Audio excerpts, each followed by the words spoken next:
దేవుని యొక్క వర్తమానం మనం విని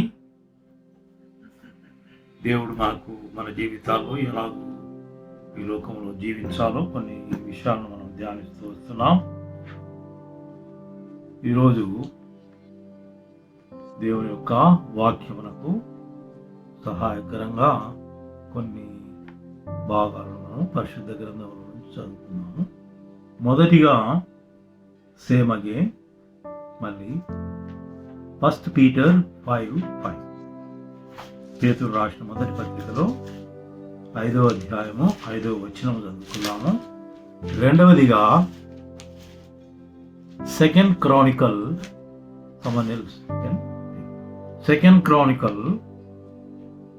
chapter 26 1-3-5 will read it. I will tell you again one or two more. But first, మొదటిగా పేతురు రాసిన మొదటి పత్రిక 5వ అధ్యాయము 5వ వచనము, తర్వాత 2వ దిన వృత్తాంతల గ్రంథంలో 26వ అధ్యాయంలో కొన్ని వచనాలను చదువుతాం. You younger men accept the authority of the elders, and all of you serve each other in humility, for God sets himself against the proud, but he shows favor to the humble. Okay, రెండవదిగా 2వ దిన వృత్తాంత గ్రంథం అంటే 2 Chronicle 26వ అధ్యాయంలో 3-5 you read it first. Uzziah was 16 years old when he became king, and he reigned in Jerusalem 52 years. His mother was Jecoliah from Jerusalem. He did what was pleasing in the Lord's sight, just as his father Amaziah had done. Uzziah sought God during the days of Zechariah, who taught him to fear God, and as long as the king sought guidance from the Lord, God gave him success. Okay. Secondly, you read it 15 and 16, same chapter. All of you watch 15 and 16. And he built structures on the walls of Jerusalem designed by experts to protect those who shot arrows, and hurled large stones from the towers and the corners of the wall. His fame spread far and wide, for the Lord gave him marvelous help, and he became very powerful. But when he had become powerful, he also became proud. So, Which that is led to again 21-23. So King Uzziah had leprosy until the day he died. He lived in isolation in a separate house, for he was excluded from the temple of God. His son Jotham was put in charge of the royal place, and he governed the people of the land. The rest of the events of Uzziah's reign from the beginning to end are recorded by the prophet Isaiah, son of Amos. Till end 23. When Uzziah died, he was buried with his ancestors. His grave was in a nearby burial field belonging to the kings, for the people said he had leprosy, and his son Jotham became the next king. Okay, పరిశుద్ధమైన దేవా, మరొకసారి క్రీస్తు పేరు మీకు స్తోత్రములు చెల్లించుకుంటూ మేము చదువుకున్న ఈ వాక్య భాగాలను చక్కగా ధ్యానించుటకు తండ్రి మీ ఆత్మ సహాయం మాకు దయచేసి, పైనుంచి మీ ఆత్మ జ్ఞానం మాకు అందించి ప్రభువా, సమస్తమును మీ మహిమలో మేము చక్కగా ధ్యానించి ఈ ఆత్మ సంబంధమైనటువంటి యొక్క విషయాలను మేము నేర్చుకొని అలాగూ జీవించటకు కృప చూపుకొని మీరే మహిమ పొందమని మా ప్రభువును రక్షకుడైన యేసుక్రీస్తు నామమున ప్రార్థించి వేడుకుంటున్నాము తండ్రి. ఓకే, 2 భాగాలు మనం చదువుకున్నాము. ఇప్పటికే మీకు కొన్ని అంశాలను దాంట్లో you must have picked up some good points. Last time మనం ధ్యానం చేసినప్పుడు హంబుల్నెస్, దీనత్వం, ద హ్యూమిలిటీ, తగ్గింపు అనేటువంటి ఒక విషయాలను మనము చదివాము. టుడే కాంట్రరీ టు దట్, లేక ఆపోజిట్ ఏమిటి హంబుల్కు? Pride. Thank you. Pride or లేక the arrogance, making yourself more, self esteem అనే పదాలు మనము చదువుకోవాలి. ఎప్పుడు కూడా ఒక సబ్జెక్ట్ తీసుకుంటున్నప్పుడు దాంట్లో the points of commission and points of omission, like simple భాషలో డూస్ అండ్ డోంట్స్, దాంట్లో డూస్ అండ్ డోంట్స్. మనము ఇంతవరకు పోయిన వారంలో డూస్ అంటే మనం ఏమి చేయాలి మన జీవితంలో అనే విషయాలు నేర్చుకున్నాం.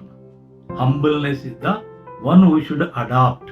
మనం దాన్ని దీనత్వము అనే దాన్ని మనము దాన్ని పొందాలి, అలా జీవించాలి అనేటువంటి ఒక అంశాన్ని నేర్చుకున్నాం. ఈరోజు ఏది చేయకూడదు, అలా చేస్తే దాని యొక్క పర్యవసానాలు ఎలా ఉంటాయి, దాని యొక్క ఫలితం అనేది ఎలా ఉంటుంది.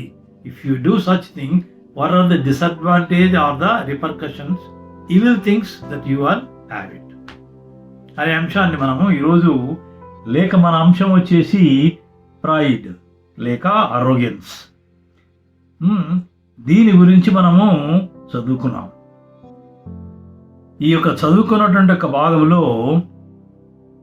ఒక important persons, there are so many stories బైబిల్లో. గర్వము అనేది దానికి వచ్చేటువంటి ఒక దుష్ఫలితాలు, ద ఈవిల్ ఎఫెక్ట్స్ అనేది చాలా ఎగ్జాంపుల్స్ ఉన్నాయి, చాలా ఉదాహరణలు ఉన్నాయి. అయితే మన సమయాన్ని బట్టి I choose one particular person.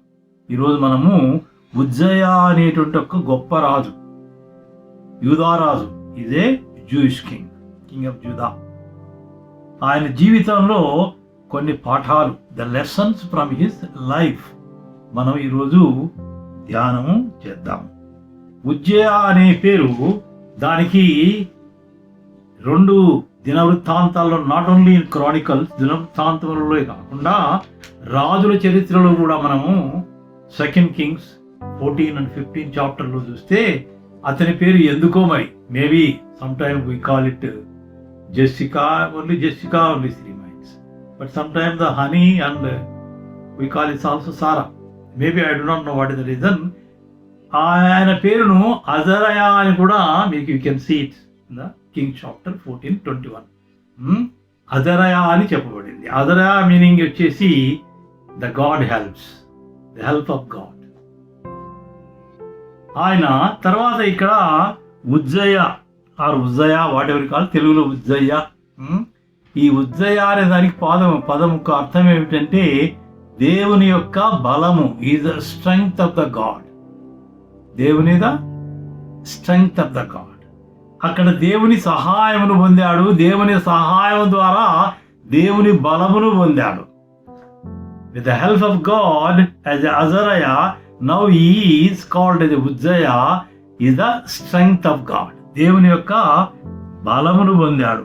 మనం ఇక్కడ చూస్తే ఆయన జీవితంలో at the age of 16 years, it is a very teenage, very tender age లో ఎంతమందికి చూడు ఈ రోజుల్లో ఒక ఎంపీ కావాలంటే ఈ డజన్ గెట్, maybe after 40 years Jagan could become chief minister. There are so many people, but it is certain age. But at the age of 16 years లో ఒక రాజు అయినాడంటే, 16 ఏళ్ళలో ఒక రాజు అయినాడంటే it is a blessing of God. అందులో ఏమి మళ్ళీ ఎన్ని సంవత్సరాలు, నాట్ 1 term 2 term, ఎన్ని సంవత్సరాలు, you ready, keep recording it. That how many years ఇవి 16 ఏళ్ళలో వచ్చాడు. హౌ మెనీ ఇయర్స్ ఈ rule? 52 years. You know it. దావీదు ఎన్ని సంవత్సరాలు పరిపాలించాడు? 40 years. Saul 40 years. There are so many kings, 29, 31, 16, 2 years. కానీ 52, there is only one king in Judah who ruled more than him, is a Manasseh. He ruled 55 years. He is the only one king, 55 years. Next to him, 52 years he ruled it. Uzziah ruled 52 years. You read one thing, ఇక్కడ మనము జకర్యా దినములలో 5th లో అతడు దేవుని ఆశ్రయించెను. ఈ జకర్యా అనేటువంటి ఒక యాజకుని కుమారుడు అతని తాత లేక అబ్బా గ్రాండ్ ఫాదర్ కాలములో రాజులను గురించి, కొన్ని తప్పుడు పనులు చేస్తున్న రాజులను గురించి హెచ్చరించి దేవుని మాటలను చెప్పాడు. అది మనము 24వ అధ్యాయము 20వ వచనంలో మనం చూస్తాం. 14 20 The Zechariah was the one who is the son of priest who preached about the God.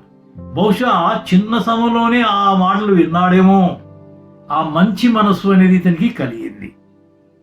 కాబట్టి దేవునికి ఇష్టమైనటువంటి ఒక పనులు చేశాడు. ఈయన నేర్చుకొని, కాబట్టి దేవుడు ఏం చేసినాడు? You read the last portion of the 5th chapter, 5th verse. Keep this open, this chapter 26 And open. as long as the king sought guidance from the Lord, God gave him success. He is prospered as long as he was with God. దేవుడు అతనితో ఉన్నంత వరకు, లేక ఉజ్జయ దేవుని ఆశ్రయించినంత కాలం వరకు అతను వర్ధిల్లెను. He prospered. You read in Genesis 39:2. Genesis 39:2.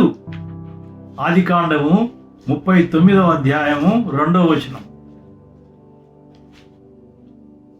The Lord was with Joseph and blessed him greatly as he served in the home of his Egyptian master. He was blessed greatly. Again 23, you read it. 23 verse the same. The chief jailer had no more worries after that because Joseph took care of everything. The Lord was with him, making everything run smoothly and successfully. He was successfully, whatever he did it, God was with him. తెలుగులో అయితే అతను వర్ధిల్లెను, దేవుడు అతనితో ఉండెను, అతను చేసిన పనులన్నీ సఫలమాయెను. He succeeded, everything సఫలమాయెను. When God is with you, you are prosperous. You will remember this word. The moment you leave the God, you will lose that prosperity. The one more verse you can see, one more person, not only Joseph, David also prospered. Ekkada 2 Samuel 5:10, you read it. 2 Samuel, book of Samuel, second book, chapter 5, 10 verse.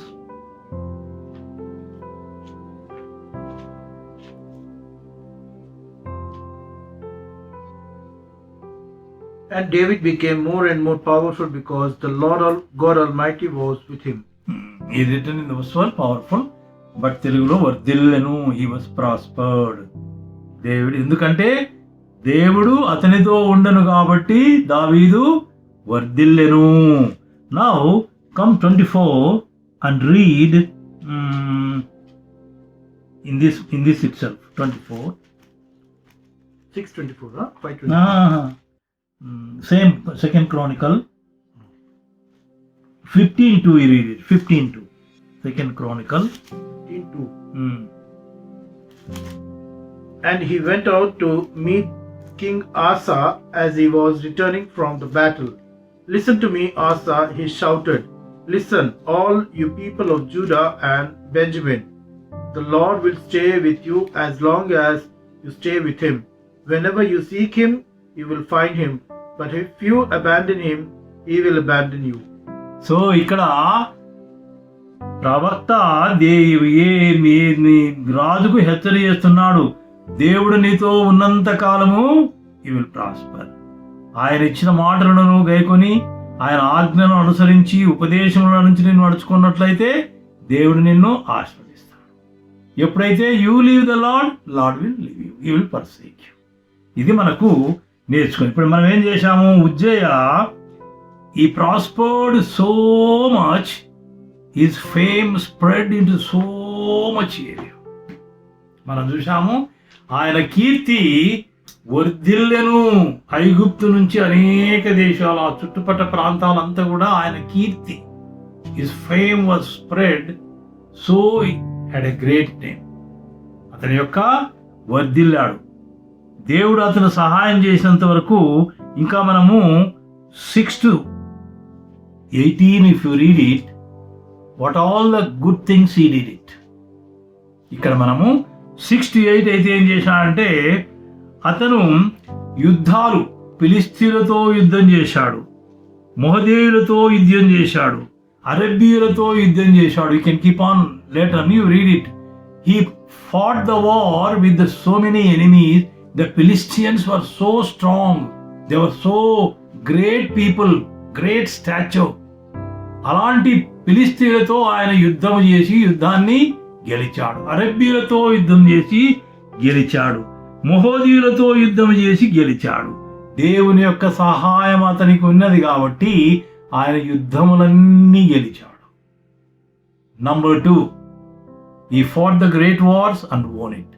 Number 2, ఆయన towers, he built the towers in the desert places, in the mountains. You keep watching there. ఆయన ఎడారులలో, పర్వత ప్రాంతములలో గొప్ప గొప్ప బురుజులను, టవర్స్ను, శిఖరాలను ఆయన నిర్మించాడు. మరియు ఇన్ ద వ్యాలీస్, లో స్థలాల్లో ఆయన బావులను తవ్వించాడు. Secondly he did it the reforms in the agriculture. ఆయన ఎడారులలో బావులు తవ్వించి మంచి మంచి ద్రాక్ష తోటలను, అక్కడ వ్యవసాయమునకు సహాయకరంగా మంచి ద్రాక్ష అంటే మంచి ఫలాలు, పంటలు ఎంత దేవుడు ఆశ్రయించాడంటే యుద్ధాలను జయించాడు.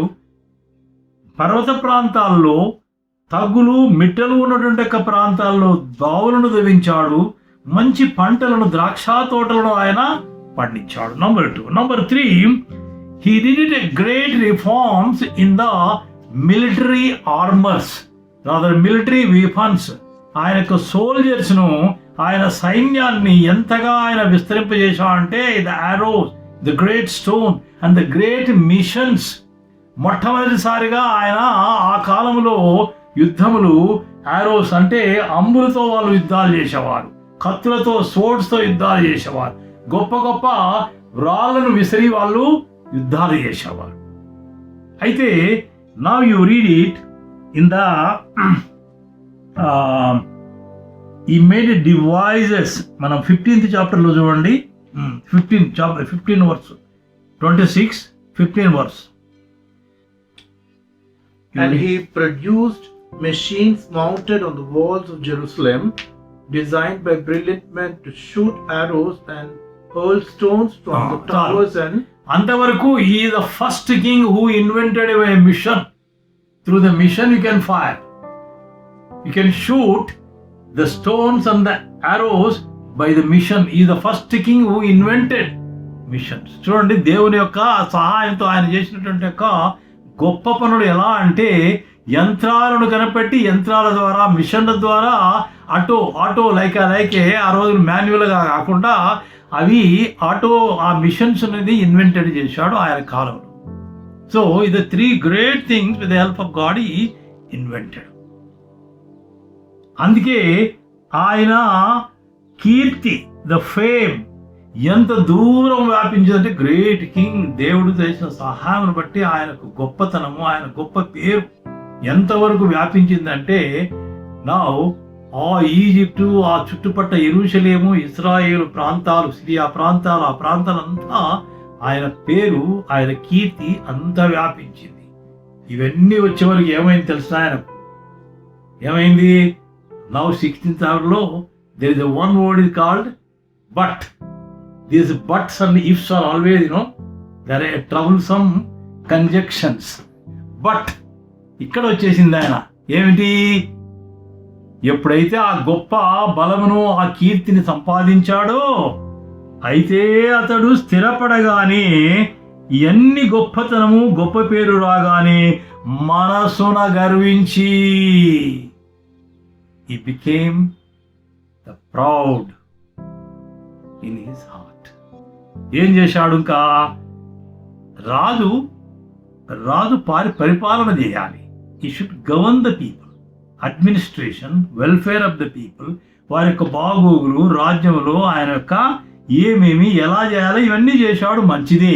ఇప్పుడు ఏం చేశాడు? గర్వించి ఆయన he went into the temple to offer the sacrifices. దేవుని మందిరంలోనికి పోయి ధూపము వేయుటకు ఆయన దేవుని మందిరంలోనికి ప్రవేశించెను. అప్పుడు ప్రధాన యాజకుడు వచ్చి, రాజా, మీరేం చేస్తున్నారు? మీరు చేసేది తప్పు. మందిరంలో ధూపం వేల్సిన వారు ఎవరు? యాజకులు, పురోహితులు, దేవుని యొక్క ప్రీస్ట్స్. మోషే ధర్మశాస్త్రానుసారముగా ఈ ప్రీస్ట్హుడ్ ఎవరికి ఇవ్వబడింది, యాజకత్వం ఎవరికి ఇవ్వబడింది? అహరోను సంతతి లేక లేవీయులు మాత్రమే. వారు మాత్రమే దేవుని మందిరంలోనికి వెళ్ళి ఈ యొక్క ధూపం వేయాలి. అయితే రాజు తానే వెళ్ళి ధిక్కారమైన మనసుతో, ఆ గర్వించిన మనసుతో తానే మందిరంలోనికి వెళ్ళాడు. This is the step where he did it wrong. ముగ్గురు వ్యక్తులను దేవుడు అలనాడు దీవించాడు. They are anointed, 3 persons specially anointed. Kings for ruling, the priests for offering or the worship and the praying in the temple. The third is the prophets, ప్రవక్తలు దేవుని యొక్క మాటలను రాజులకు ప్రజలకు అందజేసేవారు. విజన్స్ ద్వారా, దర్శనముల ద్వారా ప్రవక్తలు వారు దేవుని యొక్క మాటలను విని రాజులను హెచ్చరించేవారు, ప్రజలను There are 3 persons, kings, priests and prophets. వారి వారి జ్యూరిడిక్షన్స్ ఉన్నాయి. అలాగే మనం ప్రజెంట్ ఏజ్లో the executive, prime minister, ministers ఏం చేస్తారు? వారు దేశాన్ని పరిపాలిస్తారు. Parliamentary is the legislative, executive, legislative. Parliament ఏం చేస్తుంది? అవి చట్టాలను, రూల్స్ను తయారు చేస్తుంది. ఆ చట్టాల ప్రకారము ప్రభుత్వం పరిపాలిస్తుందా లేదా అనేది జ్యుడిషియరీ, కోర్టులు విచారిస్తారు. వారి వారి జ్యూరిడిక్షన్స్ ఉన్నాయి. వారి independent, they do not interfere in others jurisdictions. ఇక్కడ ప్రీస్ట్స్, ఈ యొక్క యాజకులు మాత్రమే మందిరంలోకి వెళ్ళారైతే రాజు ఏం చేస్తున్నాడు? దౌర్జన్యంగా లోపలికి వెళ్ళి ధూపం వేస్తున్నారు. అప్పుడు యాజకులు, ఆ ప్రధాన యాజకుడు వారందరూ వెళ్ళి బలవంతంగా అతను తీసుకురావాలని ప్రయత్నిస్తే ధిక్కారంతో ఆయన ముందుకు వెళ్ళి ధూపానికి వేయబడితే ఏం జరిగింది? Leprosy on forehead.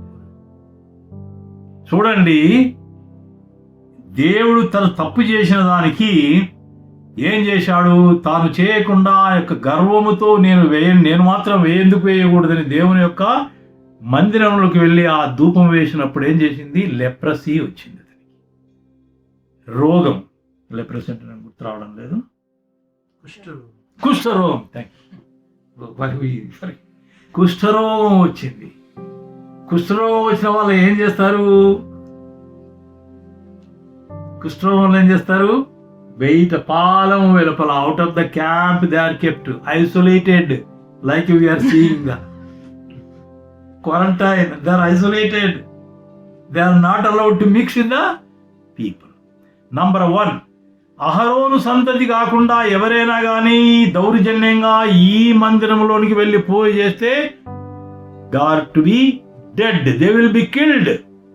దేవుని యొక్క మోషే ధర్మశాస్త్రము చూడండి, Deuteronomy, Numbers 3:10, you read it.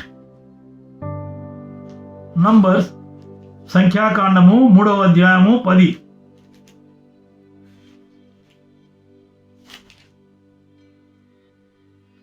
Appoint Aaron and his sons to serve as priests. Anyone else who approaches the sanctuary is to be put to death. Aaron and ఆయన కుమారులు మాత్రమే దేవుని మందిరంలో సేవ చేయాలి. అలా చేయకుండా వేరేటోళ్ళు సేవ చేస్తే ఏమైతుంది? Now you read it, 18:7, 18:7. అదే numbers 18:7.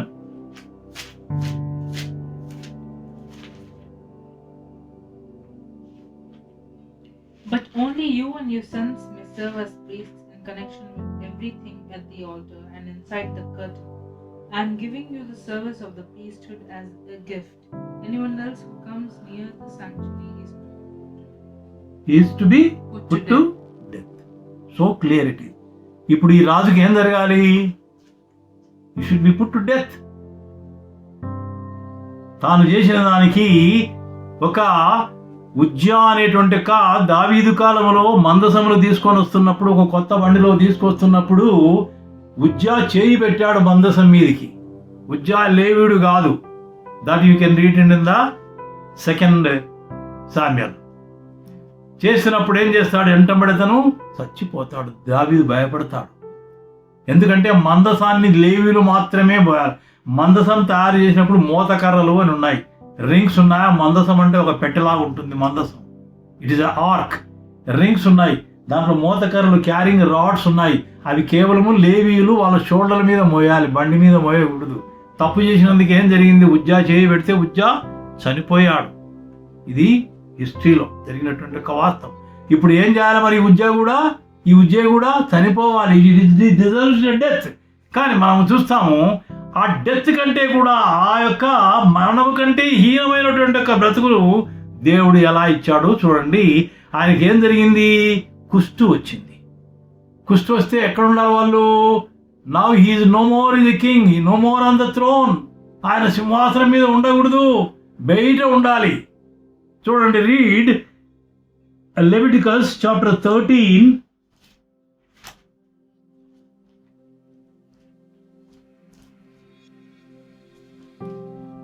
45 and 46.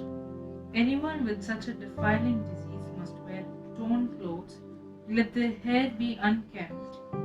Cover the lower part of their face and cry out, unclean, unclean.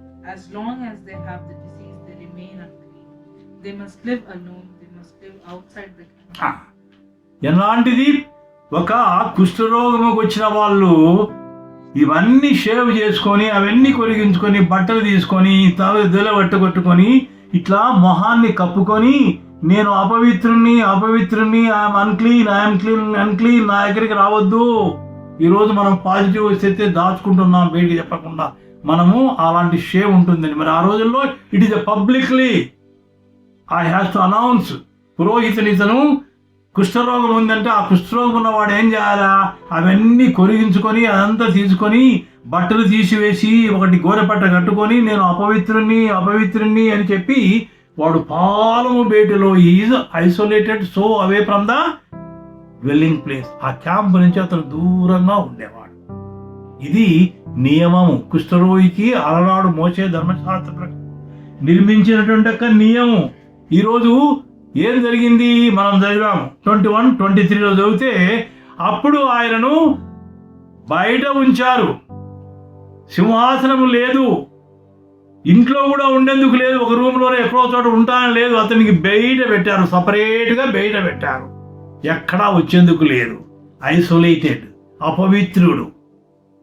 ఇంతకన్నా ఇంకా ఘోరమైనది. సింహాసనాన్ని పోగొట్టుకున్నాడు చేసిన తప్పుకు. దాని తర్వాత ఇంట్లో కూడా తన యొక్క బిడ్డలను కానీ, వారి యొక్క బంధువులతో కానీ ఉండకుండా బయట పెట్టారు.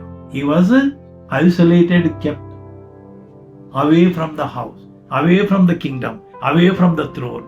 ఆ సింహాసనం నుంచి, రాజ్యం నుంచి, చివరకు తన యొక్క కుటుంబం నుంచి కూడా బయట పెట్టాడు. ఎంత హీనమైన బ్రతుకు! ఇంకా మీరు ఆ చాప్టర్స్లో, లెవిటికస్ చాప్టర్లో మనం చదివిన లేవికాండంలో ఈ కుష్ఠరోగం గురించి చదివితే, వారం రోజుల తర్వాత మళ్ళా పురోహితుడు చెక్ చేస్తాడు, ఇతనిలో మార్పు వచ్చిందా. మార్పు రాకపోతే మరొక వారం రోజులు, రెండో వారం చెక్ చేస్తాడు. అది హీల్ అయిపోయింది అనుకో, అది బాగా అయిందనుకో, స్వస్థానికి అర్పణలు అర్పించి, 2 పావురాలు తీసుకొచ్చి అర్పణలు అర్పించి, అతని శుద్ధిగా ప్రకటించి తిరిగి పాలములోనికి వస్తాడు. But where are this king? అవకాశం లేదు. వారం కాదు, 2 వారాలు కాదు, what we did it up to death. మరణమగనంత వరకు హీ వాజ్ కెప్ట్ ఐసోలేటెడ్. ఎంత బాధకరమైనటువంటి ఒక జీవితము! బ్రతికుండి కూడా ఓ చచ్చిన వాడితో సమానం. Though he lived, but he was like a dead person, can't meet anybody, can't enter into the house. రాజ్యంలోనికి పోలేడు, తన ఇంట్లోకి పోలేడు, మిగతాలను కలవలేడు. అలాంటి హీనమైనటువంటి ఒక బ్రతుకు. అతను చేసినటువంటి ఒక తప్పును బట్టి గర్వము, where it will take? The pride falleth, precedes before God, before fall. చావండి ఆ వాక్యాన్ని చదివి మనం ఇంకా కొద్ది ధ్యానంతో ముగించుకుందాం. Proverb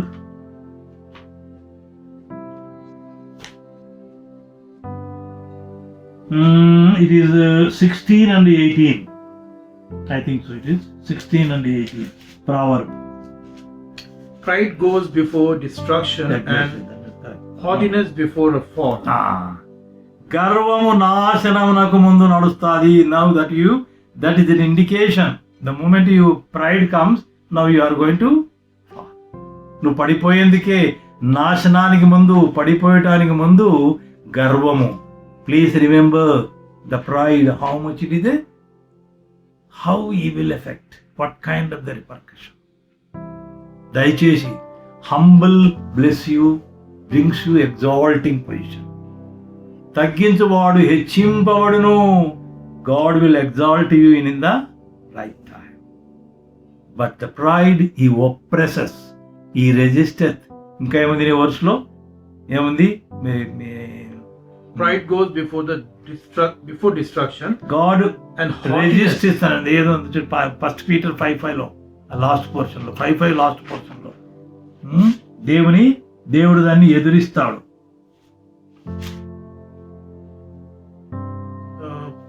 You younger men accept the authority of second portion, last portion. God sets himself against the proud, but he shows favor to the humble.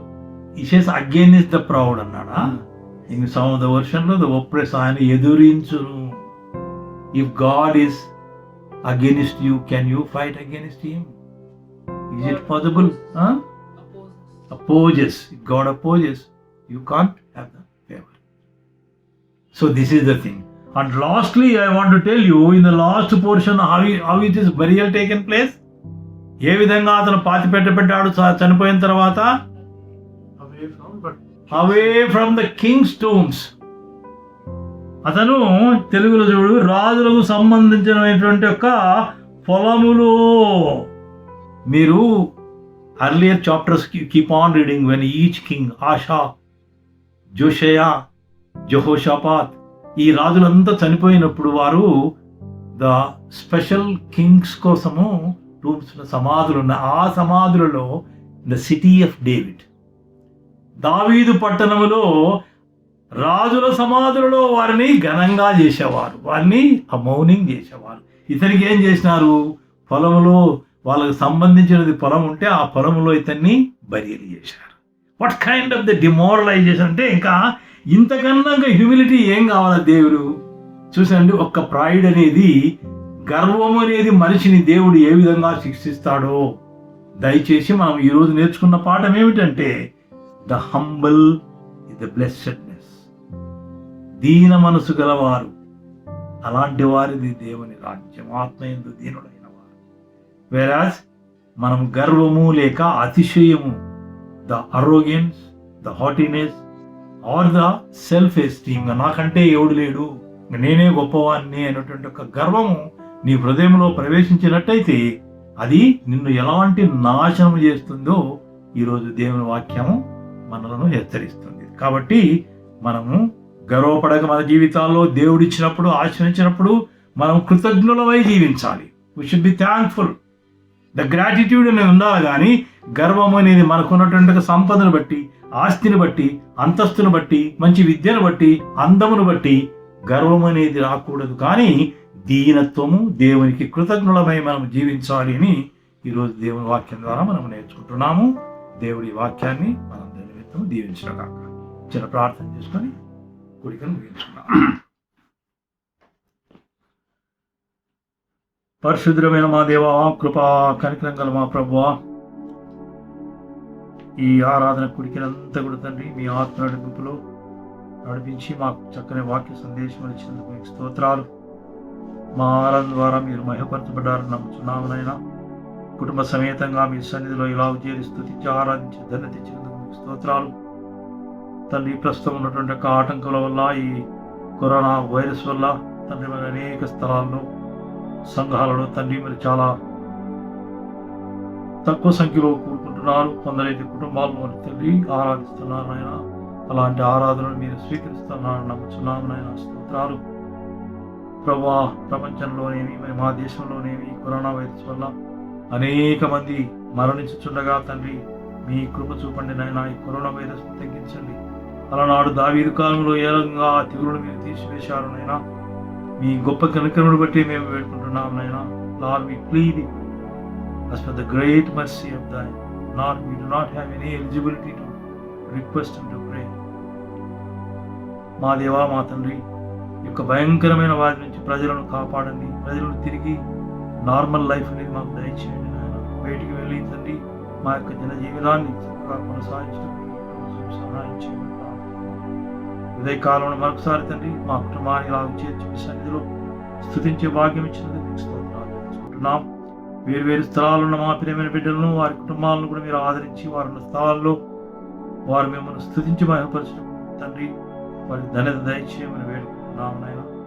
మా తండ్రి మా ప్రభువా సంఘ పెద్దలను సంఘాలను తండ్రి మరి ప్రభువా ఆ స్థలాల్లో ఉంటున్న ప్రియమైన బిడ్డలను మీ సేవకులను అందరినీ కూడా వారి కుటుంబాలను ఆదరించి కాపాడమని వేడుకుంటున్నాము. మా తండ్రి మా ప్రభువా తండ్రి మరొకసారి తండ్రి మీ సన్నిధిలో మొరపెట్టుకుంటూ మమ్మల్ని మీ దయగల హస్తాలకు పేర్కొంటూ ఈ దినమంతా మీ కృపలో మమ్మల్ని నడిపించి మా పనులు సహాయం చేసి తిరిగి మీ చిత్తమైతే సాయంకాలం మీ సన్నిధిలో స్తుతించే వాక్యం మాకు దయచేయండి. మీరే మహిమ పొందమని మా ప్రభువును రక్షకుడైన యేసుక్రీస్తు నామమున ప్రార్థించి వేడుకుంటున్నాం తండ్రి. ఆమేన్.